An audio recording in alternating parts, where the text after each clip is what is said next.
nightmare. Hello and welcome to Cinema Subculture, the podcast where we discuss everything strange, obscure, and downright messed up in the world of movies. My name's Gary, And I'm Simon. and it's a Halloween special, 2013. Are you feeling Halloweeny, Simon? I'm feeling very Halloweeny. It's dark outside. It's getting really dark early. What are we looking at on this Halloween special? Well, with it being Halloween and with this just recently getting a re-release on Blu-ray for its 35th anniversary, we decided to look at John Carpenter's Halloween from 1978, the classic. Yeah, an obvious choice, you might say. But yeah, when we chose a Halloween special last year, we went for like the obscure one in the series. The Halloween movies. Yeah. But just I thought the Blu-ray release. Yeah, that kind of gives an. It's your personal favourite film, I believe. Yeah. Mm-hmm. So, give our thoughts on it. So, yeah, this is a film. I mean, I can't quite remember when the first time I saw it was. I feel like I saw like Halloween: The Curse of Michael Myers, which is the sixth film in the series. Like first, for some reason, I feel like I remember seeing that back before I was coherent enough to say no. I have to watch the first one first. So I feel like I watched that first, not really knowing what was going on in that film, and then I remember seeing the opening, just the opening scene up to where we find out that it's young Michael Myers that's doing the murder in 1963. I remember seeing that scene and being quite creeped out by it. I mean, I was pretty young. I can't remember quite what age I would be. Well, if I was 12, that's the oldest I can think I would be. Right. So I was quite creeped out by that because I hadn't really seen anything like that. I hadn't seen Psycho by this point, anything, you know what I mean? Probably the only horror films that I'd seen were maybe like Nightmare on Elm Street, the first one. Yeah. So seeing the opening really freaked me out, but I never watched past that at the time. And it was maybe a couple of years again later when I actually bought the video. I think I bought the VHS, my first copy of Halloween, which I wish I'd held on to now actually. I've got so many copies of it. I don't have my original copy. I think I gave it to Ian or something like that. Anyway, so I eventually saw this film and it just really resonated with me. I just really enjoyed it, and I think probably one of the things that, like, I'm quite into like mythology in film series. Like even if it's shit sequels, I'll probably watch it. Just I like the idea of the story continuing and references back to the first one and things like that. So I think it was probably going through the film series that made me appreciate the first one all the more, if you know what I mean, for the kind of classic horror that it was. And again, even at that early age, the kind of low budget independent filmness of it really got me. The same kind of thing does with even more so with like Evil Dead now.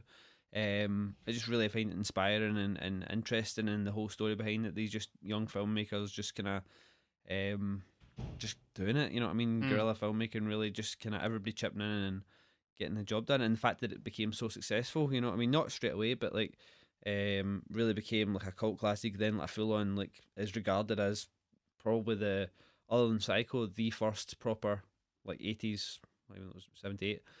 Like slasher, you know, the start of the kind of popularization of the slasher genre in the States anyway. So yeah, I just always had a special place in my heart for this film. Probably quote all the lines from it, you know, at one point, you know. Haven't watched it in a while, so it was nice to see it in the new Blu-ray restoration. And people who listened last year might know that I didn't get to see it on the big screen last year. I was a bit bummed by that. So yeah, this was fun to watch for me again. I give it 2 Simon thumbs up. Right. So do you think? Do you still stand behind it as a great film, or as part of your reason for liking it, that affection of childhood? It's probably definitely nostalgia. I mean, it's hard to separate the two now because when I watch it, it's just like watching, like,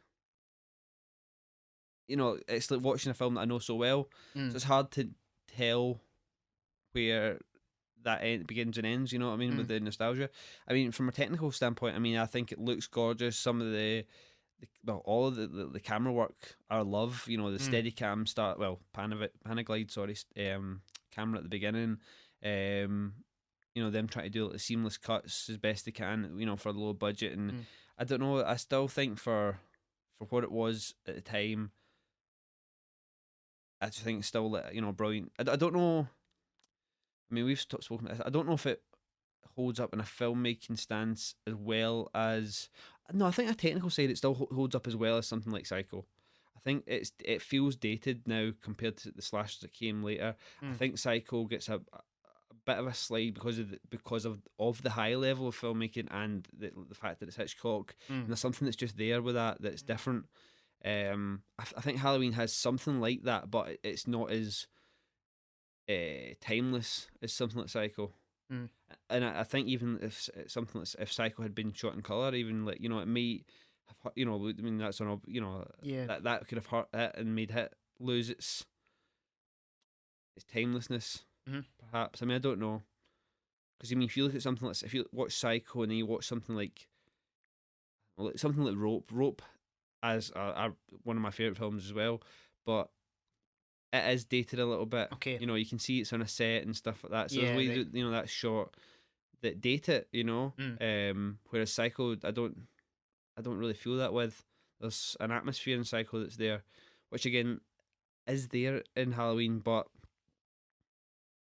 I think because of all the slashers that came after it,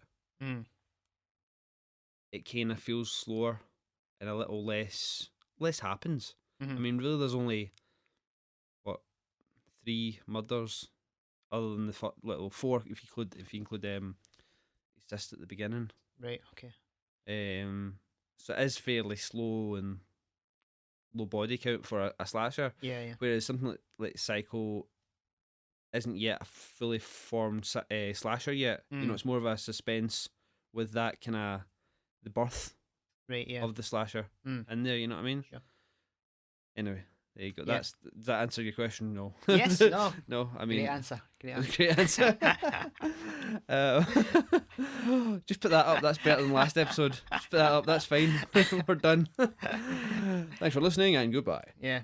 Yeah. So the first time that I saw the film was we we watched it together. We did like a marathon of all the Halloween films. Right. Aye. Except for Halloween 3. Right. Because I never had that in DVD at the time.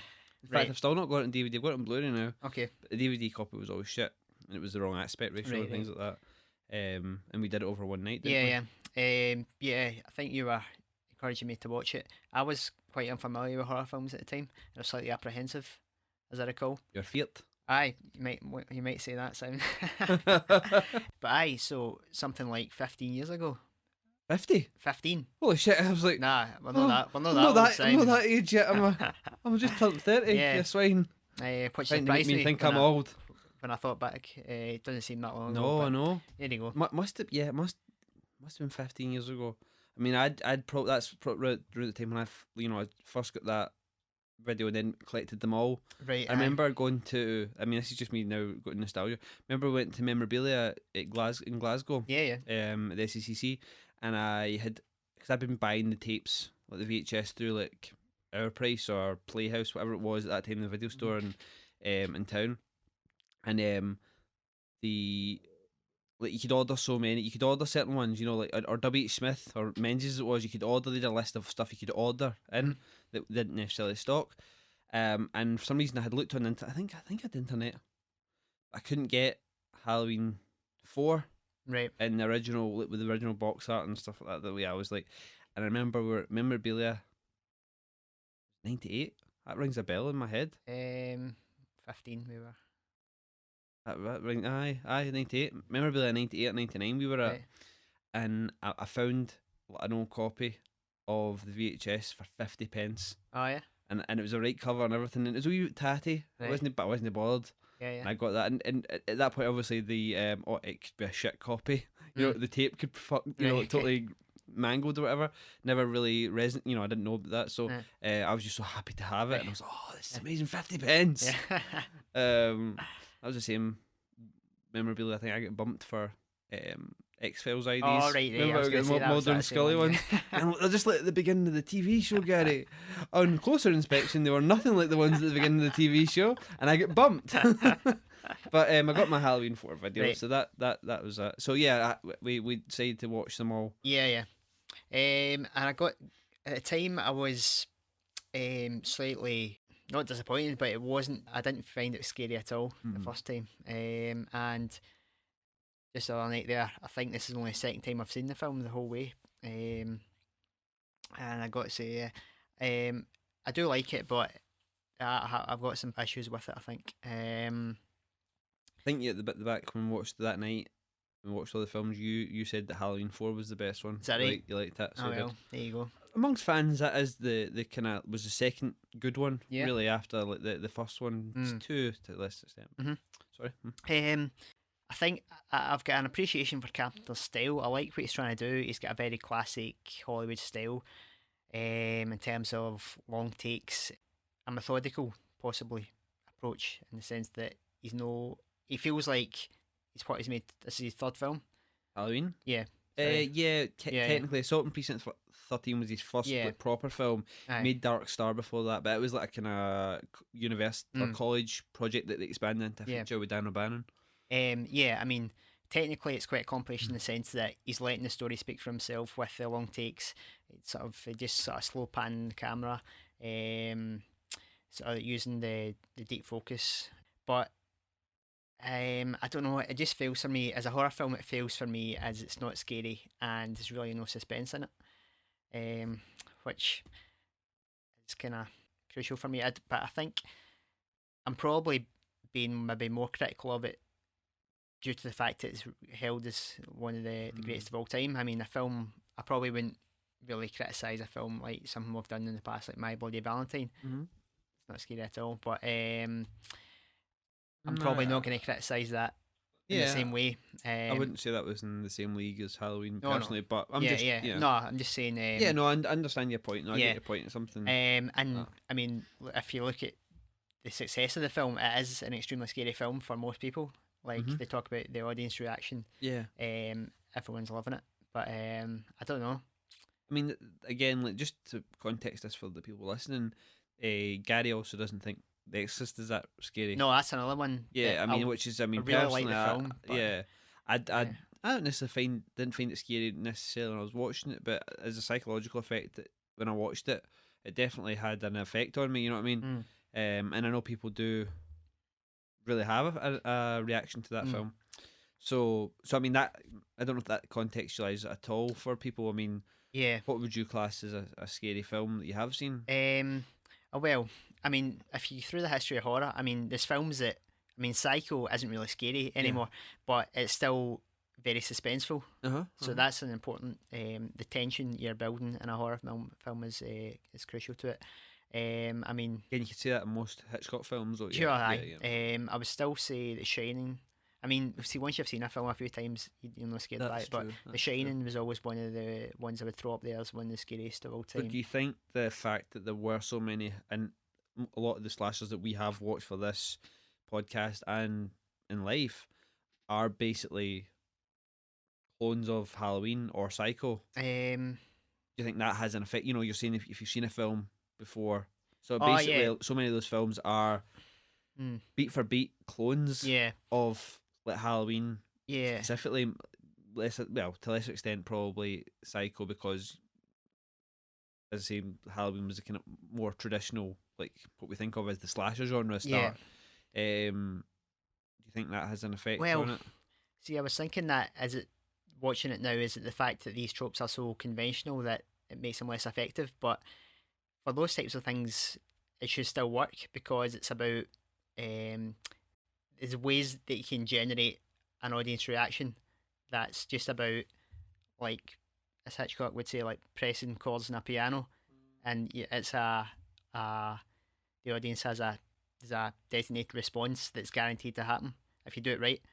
And I would agree with that. It's the same like in modern horror, where it's all based around jump scares, and just do a loud bang on the soundtrack and the audience is going to jump. It's kind of what's the word I'm looking for? It's like it's sort of biological in a way.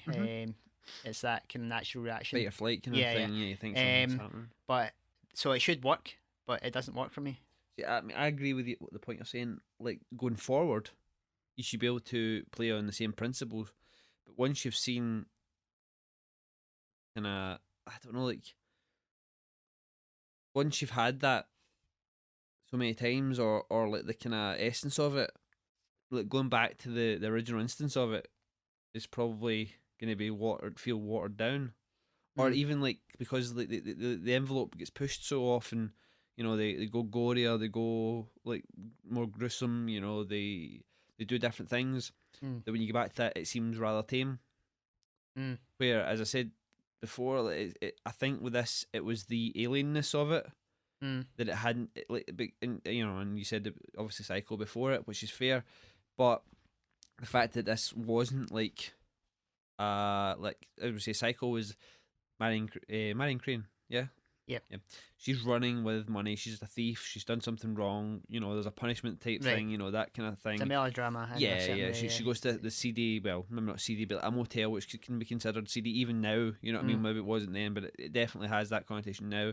We have the kind of like gothic, weird, creepy house. The mother shouting. You know, think that those are things that are very um like creepy anyway, Mm. right? Whereas this was set in like just like it could be anyone's Yeah.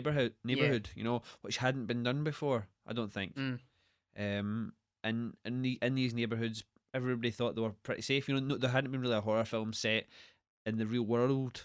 Really, I don't think. Like in the as in like it could be your eye. You know, not Right. sensationalizing it a little bit to be like, okay, this is a thief and they're on the run. You know, blah blah blah. Mm. It could be your life or my life. You know, Mm. these young girls are just going to school. They're just heading home. You know, they live in this small town. They're just babysitting. You know, they're just they're fooling around with their boyfriends, whatever. And this like killer's just there. Mm. And it's the quote that I always remember is like, no one locked the doors. You know, before this point, Right. you know, it was very much like everybody knew everybody, and you know, people just went and came, you know, as they wish. Mm. Whereas this kind of exposed that like that kind of maybe like innate fear of like somebody could be in the house because I've left my door open, Yeah. you know. And I don't know if that's the same for us now because you know, it's different culture, you know, it's a different time, Mm. and knowing that horror trope is out there, Mm. it's kind of like the same thing isn't going to scare us about that. You know what Yeah. I mean? Mm. I mean, if you think back to like some of the example, like some of the stuff that was on the video nasties list that was considered, even the stuff that was you know, worthily there, and the fact that it was gory and you know excessive for the Aye. time is nothing to us now. Mm. You know, Sure. I mean, I take your point, but I think that we're looking at it through the prism of time and the same conventions. Like society is different now Aye. and more guarded, so that that kind of thing seems less realistic. Whereas at that point, it was very realistic, and it never really been done on your doorstep before. Everything was Dracula in his castle, or even Norman Bates in his you know his house. Mm. It's not really something you see. Mhm. You know. Okay. Yeah. Could be something to do with that. It does have a kind of tameness as well. Mm-hmm. Though I think that's inherent. It's possibly due to like Carpenter's style, as which I was saying was great, but it possibly feels like it's kind of 20 years out of date in sense of, well, it's maybe not the style, it's maybe more just the content. I mean, Carpenter was saying he was wanting to do something that was really, it didn't have a lot of gore or Mm-hmm. scares. Like the scares were traditional. Yeah. It's about if you got your monster, you don't want to show it off because the mystery is more effective than actually showing them up front. But if you compare it to the Texas Chainsaw Massacre, which I would put up there as a masterpiece, one of the greatest horror films, and a film that still stands as being pretty scary. Mm-hmm. Um, that's a film. See, that was kind of curious. They're both independent films, Mm-hmm. but Halloween seems one that probably would fit in the Hollywood tradition. Could have been a studio movie, Mm-hmm. more so than Texas Chainsaw Massacre, because that is what Hooper achieved there with just a kind of masterpiece of anarchy and the kind of the horror is it's absolutely wild. Your cannibals, your crazy Ed Gein shit with the skinned lampshades and all the Mm-hmm. bones, and just that dinner scene, where you've got your main protagonist just been terrorized. It just seems like different worlds in a way.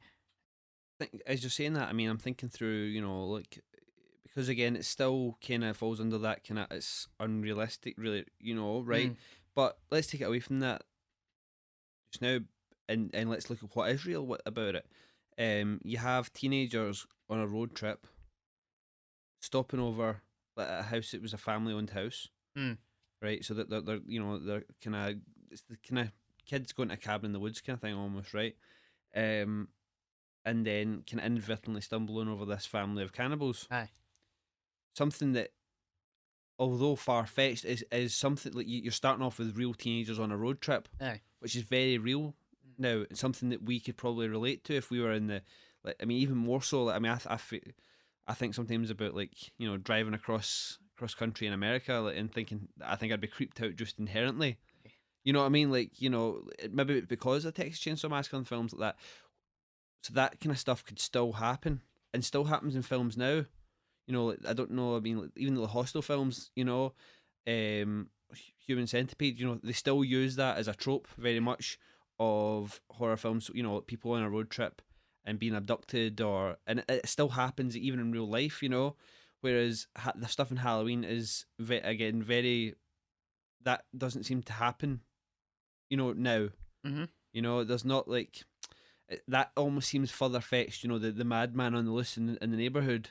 That's like something you tell your kids about your ghost story. Yeah. The guy with the hook or whatever. You know what I mean? It seems very like kind of cartoonish. Mm-hmm. Whereas, although Texas Chainsaw Massacre may and visually look a little more cartoonish, Mm.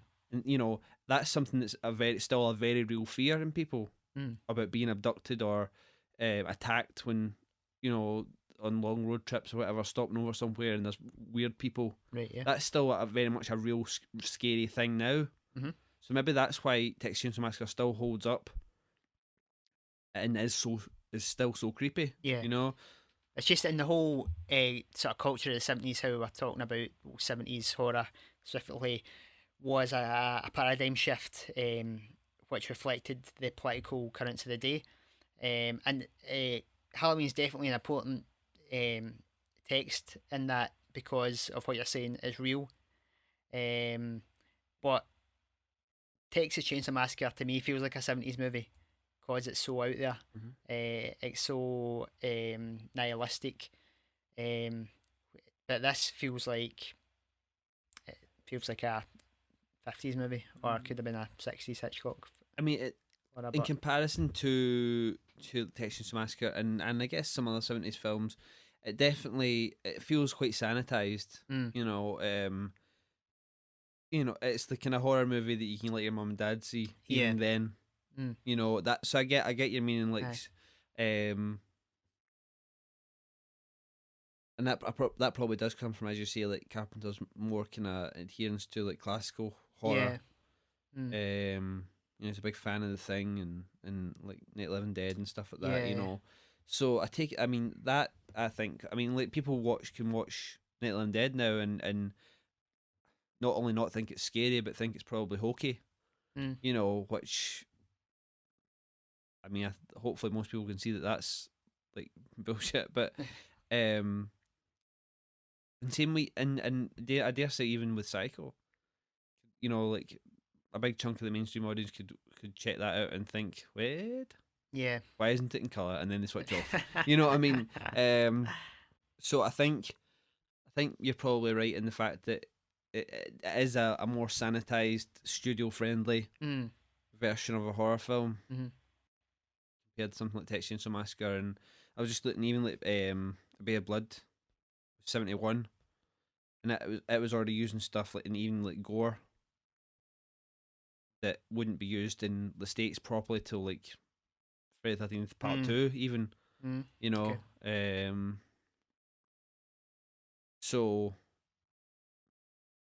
I know obviously that's Italian cinema, but um, it's very hard for me to be able to judge it on its own merit for the time. I can only take people's words on what it was like to live in that era in Mm-hmm. the States, Yeah. in the kind of suburban town, and have that sense of like complete safety Mm-hmm. shattered by this kind of, holy crap, this could maybe happen, like this is, we better fucking shut the doors. Yeah. Because who knows, you know? There's always that kind of creepy, like, you know, like house maybe in the town or whatever in the village. And you know, who knows what happened there, I guess. But Cool. I I got lost in the thought there a wee bit, but I definitely take your point. Yeah. It's weird in retrospect, I guess, probably for people watching horror films, well, for that kind of 80s feel, I guess we're saying 70s film and stuff like that, like Nightmare on Elm Street and Friday the 13th probably stand better. But I think that's more to do with what, you know, goes on. The pace is higher in those films. I was want to bring up just the subjective camera. Obviously, not the first time that it was used, but it's one of the kind of pioneering, like, Mm. classic versions of that technique. Apparently, the second time the Panaglide, first time it was Okay, used, I think yeah, the Steadicam was used in Exorcist 2, I think, before that. okay, But this was the kind of first Panaglide. yeah, yeah. Um, So I was wondering, like, did Carpenter have any specific motivation for, in terms of the plot or the character, to do that, or was it just I think a he wanted to see through the killer's eyes. yeah, yeah, Basically, that was his, and so that we couldn't see who it was, so that only time we ever got a clue to where the killer was from his perspective, okay, almost, you know. yeah, yeah, And you kind of see the killer throughout the film, like just in the background, out of focus kind of thing, usually. Um, but it was used as very much as a kind of foreboding, like Jaws cam. mm, You know, in Jaws, that it was a similar effect, I think, to that. Even what you're saying about showing your monster, or you know, like I know that wasn't planned in Jaws, but right, it's a similar effect mm, of kind of this predator. yeah. You know, So it's just more of a kind of technique I think in so. terms of narrative. Yeah. Aye. Uh huh. That's obviously Hitchcock. Something Mhm. he Mhm. used it a lot, just to it was purely to control the audience Mhm. and as a story technique. Whereas you might say, I mean, you could read into the use of it in the 70s horror tradition as a kind of putting the audience in the killer's shoes and saying that we're kind of alright. There's no innocence anymore. The Mhm. audience is We're guilty, all but kind I of think yeah. that's probably reading into it. Just wondering Yeah. if Carpenter had any like motivations like that. I've certainly never heard them mention that. Right? Aye. Um, as I say, it seemed to be more of a kind of like just a cool idea. I think he Yeah. thought, you know, thought it looked really good. Yeah. Mm-hmm. And he liked the way the Panaglide worked. To give that kind of smooth motion. Mm-hmm. But no, I think that was just kind of. Yeah.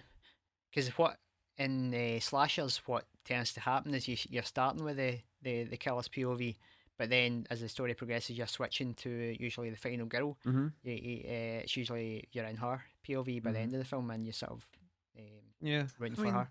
Uh, that kind of happens in Halloween. yeah, yeah, yeah. Yeah, yeah.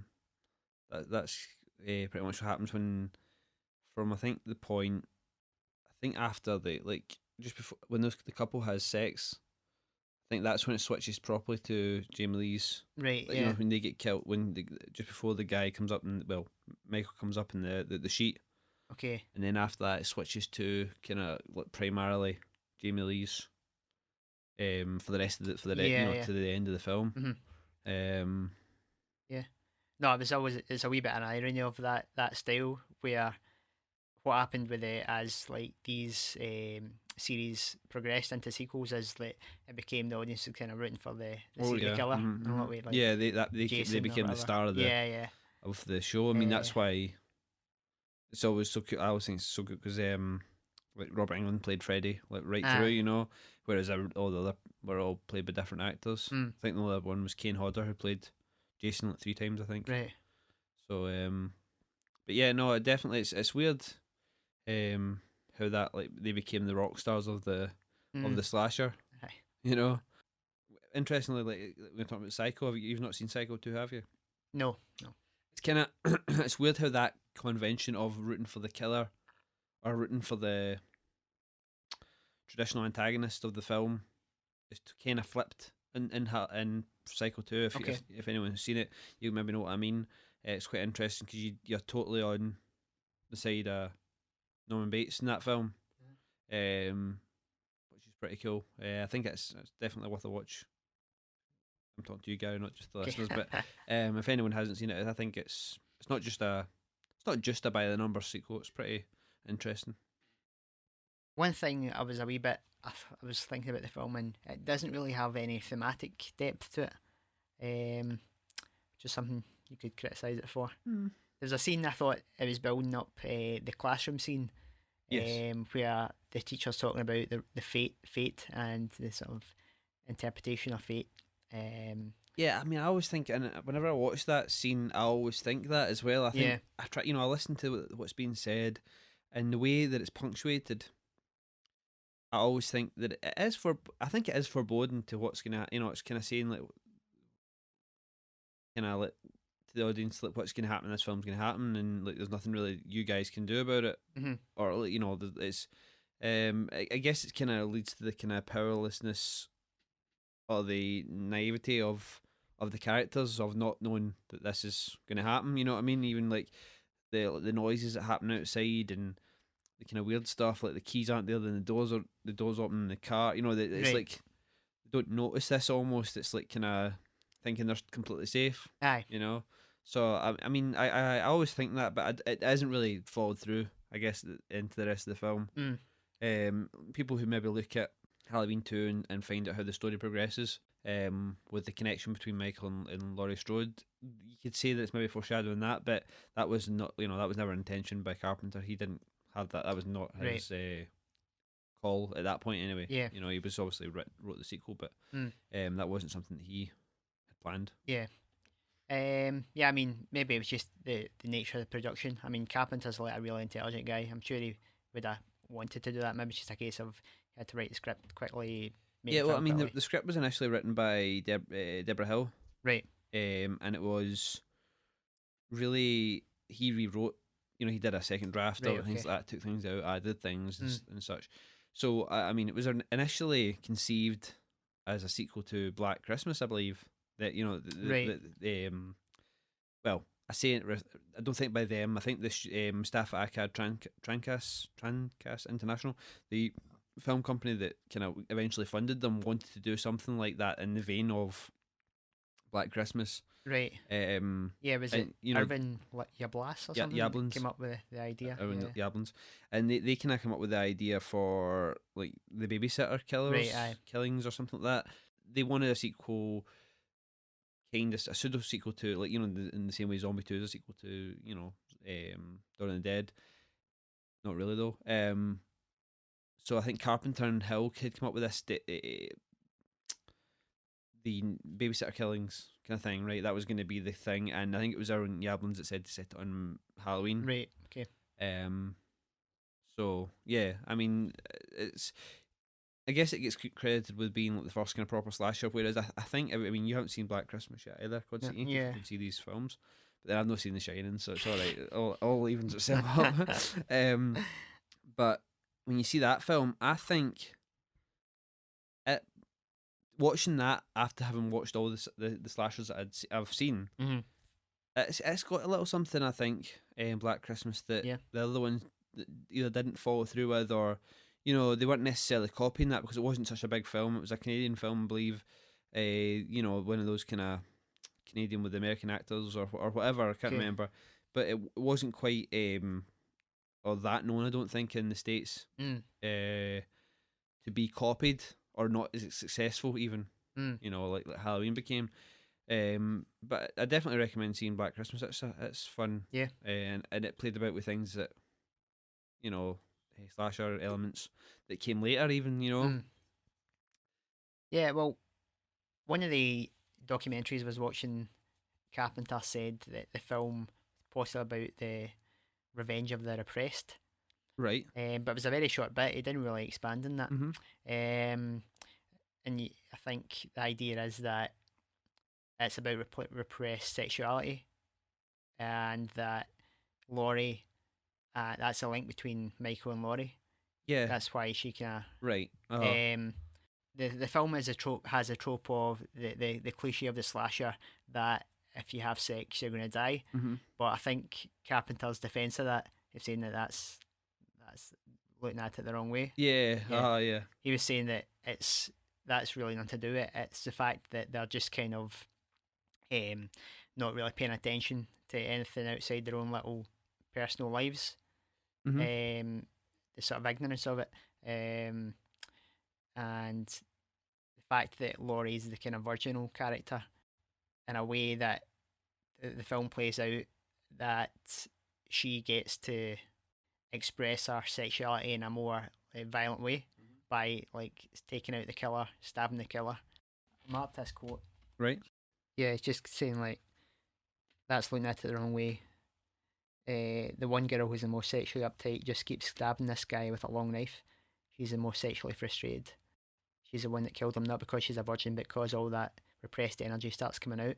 She uses all those phallic symbols on the guy. She and the killer have a certain link, sexual repression. Mm.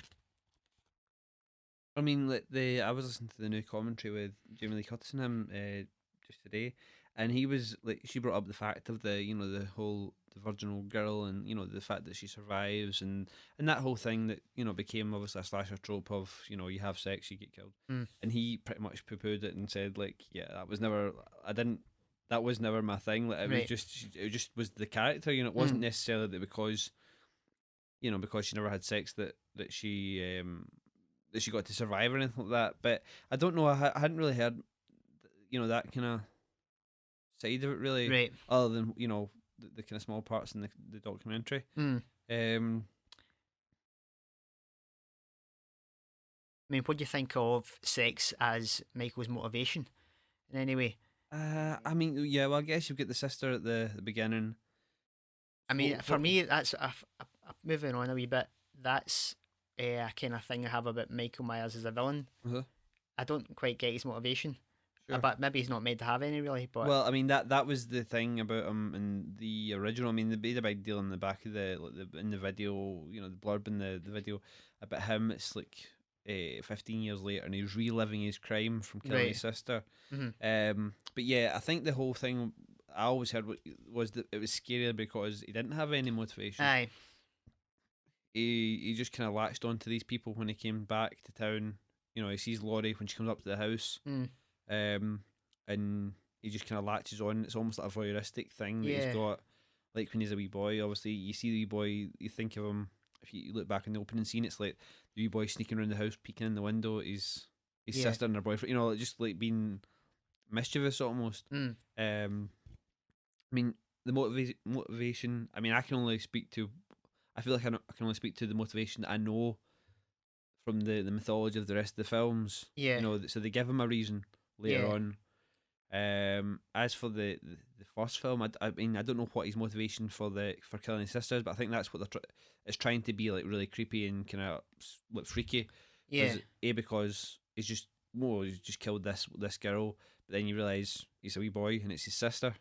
So I think it's just there as a kind of, this is fucked up. Aye, I think the problem I have with it, he doesn't really have any motivation. He's just a psycho. But everything he does is in his pursuit of the three girls is incredibly considered and determined. He makes a concerted effort to follow these girls about. Yeah. Where if you've just let a random psycho with just anarchy on his mind, why is he killing specific people? Is it like does he latch onto them because he's goes back to his house and he sees Laurie coming up? Is that basically he sees her and then? I think that's the thing. I mean, I don't know whether it's like the conversation that Tommy Doyle and her have at the door about something bad happened there once, and maybe it's something to do with that. Right. You could say that when he kills PJ Soul's character, that's directly linked to his sister. Just having just having sex. It's very similar characters, so you could see that that could be him reliving it. Yeah. But I definitely think it's, you see him driving past the characters and they shout at him and stuff like that. So I think it's more like a provocation, right? Or not provocation. More, he's voyeuristically attached to them and following their lives, right? But I mean, that's all just. I think it's intended to be just like, why is he? It's almost like reflecting the question back at you. Right. Why is he following these people? Okay. Aye. Why do you think it is? Almost. You know what I mean? That's. I don't think it's meant to be senseless. Right. Okay. But I take. I mean, they said they put him in the white mask so that he was like inhuman, Right. emotionless, and kind of like just this monster without a face. Again, it's hard to judge how effective that is now. I mean, with it's like Freddy's not really scary, and the burnt face isn't really a scary image Mm. anymore. It's kind of Yeah. cartoonish. So this it's hard to say how freaky this would have been. Mhm. Seeing it, Yeah.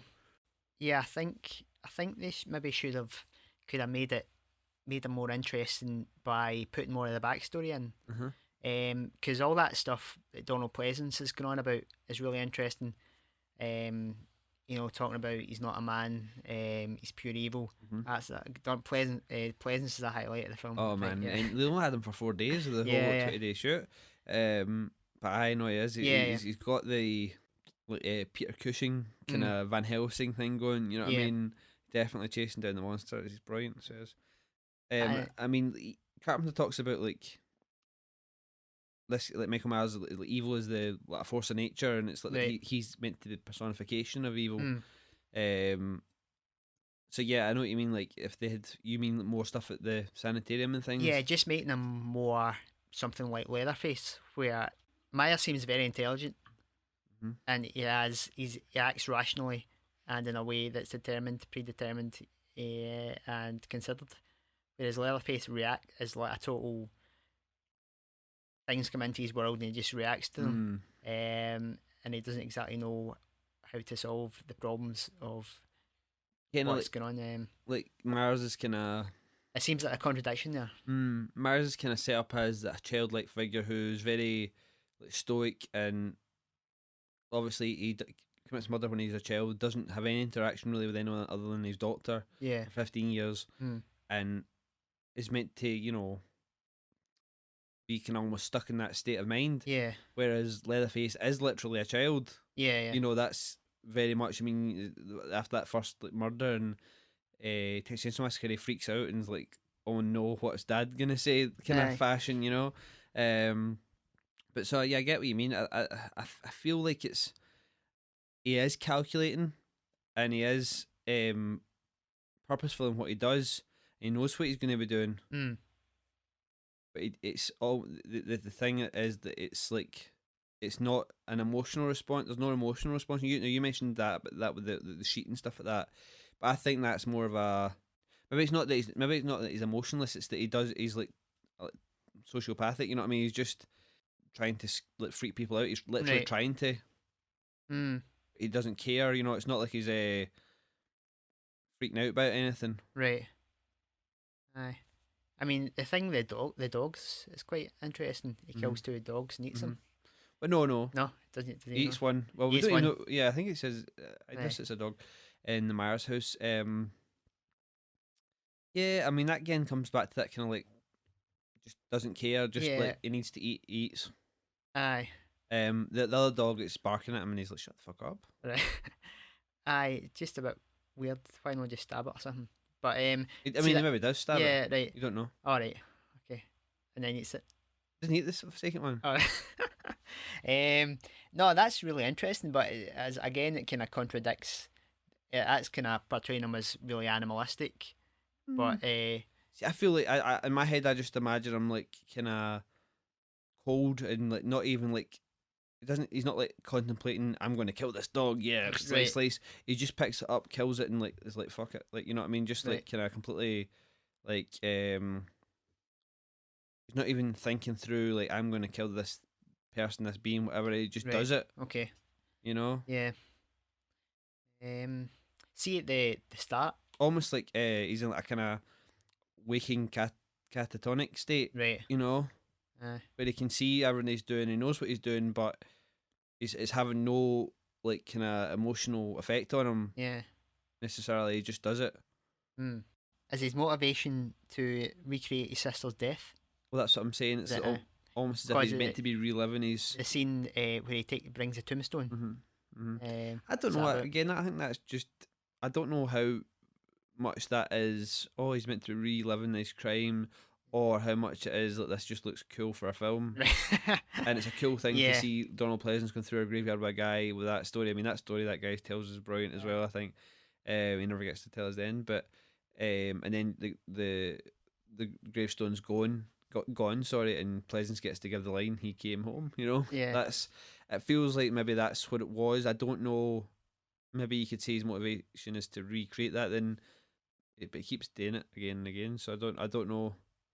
Maybe it's maybe like he didn't as a young boy didn't get to in his pathological mind get to savor the fact that he murdered his sister and like like kind of maybe do everything he wanted to do. Maybe if he could have, he would have had her on some sort of steeple. Right. Maybe this is him getting his jollies, getting his rocks off. Yeah. 15 years later when he can actually do, and it's almost like a kind of weird tribute to the murder of his sister. Mm. Maybe that's maybe why it's Halloween again. You know what I mean? It's. Was he trying to have sex with her when he stabbed her in a weird way? No. I mean, Like, you could say that. You could say aye, that. I mean, as a maybe kinda, it's like that guy was out here really quickly. He just jumped up there, barely pumped you, and away. yeah. I'll finish you. Is he maybe fetishizing the knife, as Freud might say, where you don't develop a normal sexuality, so you get these phallic symbols and obsess them? Perhaps, definitely. I mean, it's up for debate, Gary. Yeah. I don't. I mean, I honestly don't know. I can't honestly say that I ever thought that he wanted to pump his sister. Right. Well, maybe he didn't realise the social impropriety of that. Sure. But you can't. It's difficult to read into it because there's not really much here to work with. So, see at the start when he's walking down out the house and the two adults that turn up, is that his parents? Yeah. Right. Okay. I was just wondering if that was like the first instance. Is that when he broke, or was he like that before? Well, that's. I mean, again, it's not really explained. Yeah, I guess. yeah. It's just because they have got quite a reserved reaction. Fuck's sake, what you done now? the mother just puts her hands in her pocket and she's like, yeah. I mean, it's I like, don't know. she's not like, holy fuck, you've got a knife. What you done? I mean, yeah. I don't know how much of that is Right. due to the acting of the parents. I Right. mean, the sister's pretty like she's not the best actress either. Like gets killed. So I don't know. I mean, I don't know. So I get your meaning. I feel like it was kind of set up to be this big shock for the audience. Right. So like, I think having them freaking out might have taken away from that. Yeah, it's maybe you've got that beautiful the crane. Is that crane shot coming out? Crane shot so coming maybe out. that would have messed up the shot. I think it's meant to just come from his blank face of what I mean. You know what he's just done. You're expecting to be this raging character of like murderous kind of leatherface type person, whatever. And he sees this little blank expression face little boy, and he's not even he's got no reaction to what he's just done or what his parent the fact that he's been caught doing it. He's got nothing. He's just there, and he's like, it's just almost as if he's not there. So yeah, this was as I say, shot over 20 days. I think maybe 21. Shot for a budget of 325,000, which again is a lot for an independent movie. Maybe 20 years ago, but in the 70s this was pretty cheap. And for a long time it was the most successful independent film ever. Right. So it was. Obviously we've got Jamie Lee Curtis, who most people will know, but just in case, is Janet Leigh's daughter. Janet Lee from Psycho. Tony Curtis as well. Sorry, yeah, and Tony, of course, yeah, okay, right, yeah. I'm just pointing out the horror right. Yeah. Donald Pleasance's character Sam Loomis is named after Sam Loomis from Psycho, so there was obviously like kind of they're paying some respects to the granddaddy of the it has the a similar scene when Laurie goes up the stairs. Yeah, that's right. Yeah. Else was I was going to say. But yeah, like the music. What do you, I mean? That's a big thing that people make a lot out. The musical score. What do you think of that? We spoke a lot about the musical score for Halloween 3, which again was written by Carpenter and right. Somebody else, another guy. Can't remember his name now. What do you think of the score? No, I mean the major themes are classic. I was wondering though when I was watching it again. Um, is there possibly too much music in the sense of taking away the effectiveness of the scares? Because every time Myers turns up, you've got a sting. Uh huh. And I'm thinking, I tried to watch it with the sound off. I would replay the scene and see if it worked. It didn't really make much difference, but I thought Yeah. that maybe it's the case sometimes in silent movies they call it Mickey Mousing, Okay. where you get really kind of cliched like cartoony music to Uh huh. whatever it is on the screen. You're just kind of doing the same thing in two different mediums. I think it's the equivalent of the jump scare now. You know what I mean? Mm, It's still meant to be a jump scare, but it's obviously not as dramatic as. But the music's still, mm, you know, I don't know. I think it works for that film. Again, I feel that's retroactively judging it based on your own kind of what's the word resistance okay. to that. Yeah. You know, not resistance. You know what I mean? You've gotten used to that kind of thing, so it feels maybe that it's overkill. Yeah. You know? Although again, well, that should be like a sort of pre-programmed reaction, a loud noise, and it's like you jump. But I don't know. I'm not hit the same. No, I'm not the no, same no. point of view. Still Because I still feel that it's now because you expect it's like your whole Luton bus thing. right, You know, like you don't those don't affect you really anymore.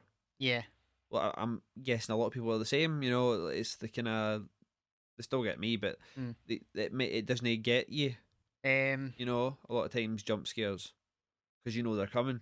right. You know, Me personally, I yeah, think I do, but I think general audience terms, like they all still yeah. love that. They go for it. Like So the audience recently for Insidious 2, uh-huh. for instance, or Paranormal Activity, that series. So then, could you not apply that same theory to this then?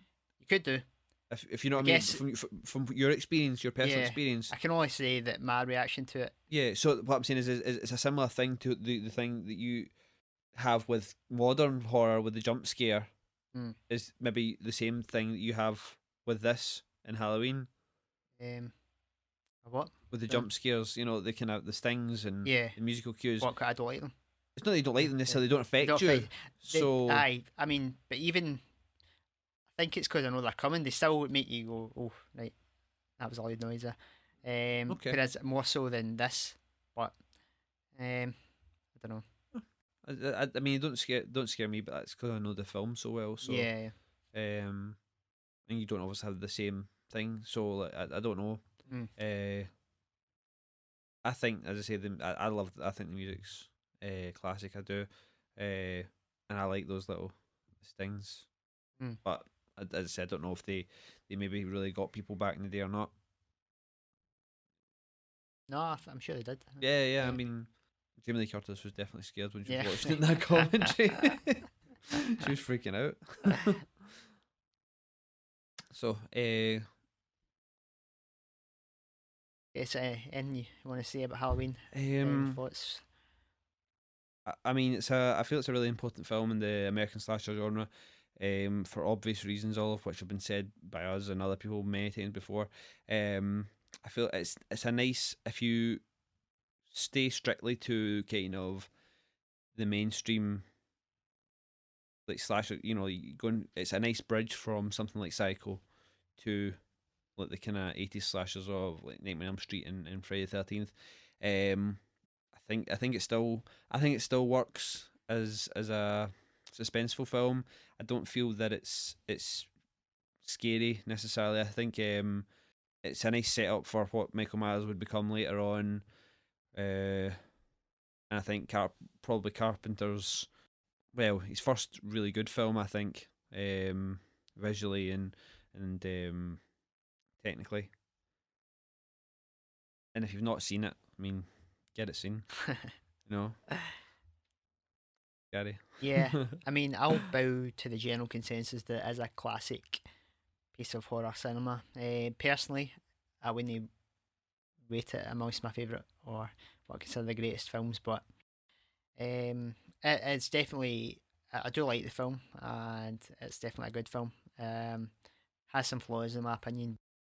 Kind of what you said, what you were like with Argento as a Um, filmmaker right, because yeah, of how hyped and how well, highly regarded he was. right. When you first came to him, you thought, kind of, eh? Um, No? Possibly.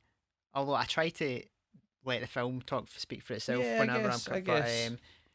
I mean, Yeah, you kind of said, like, you know, how he was heralded as the Italian you're Hitchcock, right. Aye. and that kind of Um, it definitely, when you're expecting one thing, you get something that ain't Possibly. near Yeah. in your head what that was. I mean, if the fates hadn't aligned and this film had just been another slasher, Uh-huh. then maybe I would Mm-hmm. would look at it slightly differently, Mm-hmm. and it'd be like an undiscovered gem. Mm-hmm. So um, Yeah, I it's mean difficult that's to be completely objective, but definitely.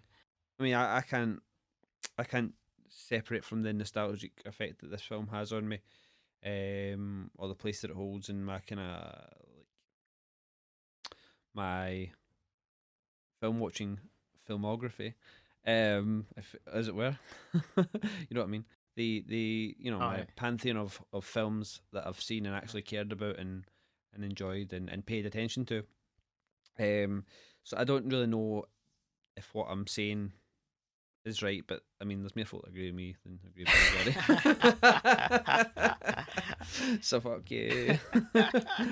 No, I mean, it's definitely, as I say, we both get definitely valid points. I think I can definitely see where you're coming from. Is I don't know if I was just coming to this the first time, I don't know how I would feel about it now.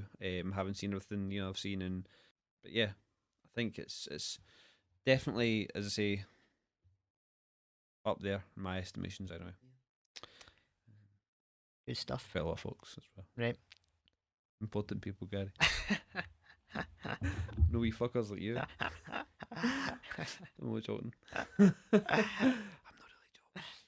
I'm joking. I'm joking. So, I think we already said that brings us to the end of this episode. So, moving on, Gary. What we're going to be looking at next? The next episode, we're going to look at Lucifer Valentine's Black Metal Veins. Right. Okay. So that's the kind of document. Is it pseudo documentary or is it a Um, documentary? You it's watched it? yes, Yes, I oh know. yeah. Yeah, yeah. It's actually both, Right. Okay. in a weird way. Oh yeah, you It's told me. a Yes. standard documentary, but it kind of go to the last part of the film goes off into a fictionalized story. Interesting. No, yeah, this is one I've been looking forward to seeing Yeah, yeah. since we watched the Vomit Gore trilogy. Hmm. Awesome. That sounds good. I just want to give a little plug, if I may, before we go. I think last episode I mentioned that I'd been working on some short films with people. We did a Halloween short type thing. It's just a little 5 minute thing that we put up. It's not the film that I was working on. This was just shot in one day. It's on YouTube just now. The channel is Elgato Film Pro. So that's ELGATO Film Pro, all one word, as it were. The film is called I Confess. So if you just pop in I Confess Halloween Sketch 2013, you should be able to find it. Give it a watch. It's only 5 minutes. I'm pretty proud of it. I think it's pretty good. Gary's seen it. He said Yeah, it I was liked good, it. and he didn't even like Halloween, so it must be all right. So worth a watch. To say if you like it, give the channel a subscribe. Leave a comment. Say that I sent you from Cinema Subculture. So yeah, thanks if you check it out. That's brilliant. As always, drop us a Facebook message, an email, whatever you like. Facebook's /Cinema Subculture. Email cinema underscore subculture at hotmail.com. We've also got the blog spot. We're going to start doing some more stuff, I think, on that. Yeah, try and post a few more things, just little Yeah. maybe text based things, Yeah. top 5 movies and whatever. It's Category. cinemasubculture.blogspot.com, isn't it? Yeah. I think that's it. We'll put a link up on the Facebook page or whatever. So yeah, check us out at these places. So I think that's all. Gary, anything? Um, I don't know if I mentioned last time about how I managed to fix the whole. If you haven't heard episode 1, right. where there was a problem on the iTunes that didn't pick up all the blog. It was only the last, maybe cut off the first 10 episodes or something like that. But I managed to fix that. So anyone who joined us late or whatever, Yeah. if you want to go back and listen to episode 1 to whatever, they should all be there now. Yeah. You can see the genesis of Cinema Subculture. Listen to last year's Halloween special and the Christmas special, because I don't know if they would have maybe disappeared before people came on to see us. You can listen in the blog spot as well. Yeah, just if you go, clicking the title of the Yeah, if you post. click the title, because I think there's maybe some people had confusion over that. Yeah. You can either right click on the title and save as and Mm. download the thing, or if you just click on the title, it loads up a Yeah. web page MP3 player type thing. If anyone has any problems playing any episodes or getting episodes from anywhere, if they maybe don't use iTunes or anything like that, if you do use Facebook, or as I say, if you've got an email address, just pop us an email onto the one we said, and we'll direct you exactly how to listen. Yeah. Of course, if you can't listen, then you wouldn't have heard this. So, ask your friends. Never mind. Also, just with regards to the last episode, we put up a wee disclaimer because we thought it was a bit shit. The one in Carnival of Souls and Equinox, but I think this is a wee bit of a return to form. Yeah. Yeah. It was a bit of a scramble getting that together. And we had like 6 weeks between when we actually watched the films and when we did the podcast. And we were just getting back on the horse, Gary. Yeah. But as always, the name of the podcast is Cinema Subculture, and thanks very much for listening, guys. All right.